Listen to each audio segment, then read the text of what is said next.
This is the piece that was missing here.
So you can see that this plane has come a long ways. I've put probably two hours work now into just the base here, cleaning it up. I probably spent an hour just on the brass wheel trying to get the gunk and the layer of, I don't know, whatever it was, I guess layer of age really, off the outside of the plane.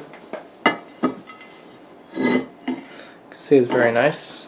You can see the interesting color that it was. This is the color that was used for a while by some of Bailey's planes or Stanley's planes. So I'm trying to decide if I want to refinish it this color or not.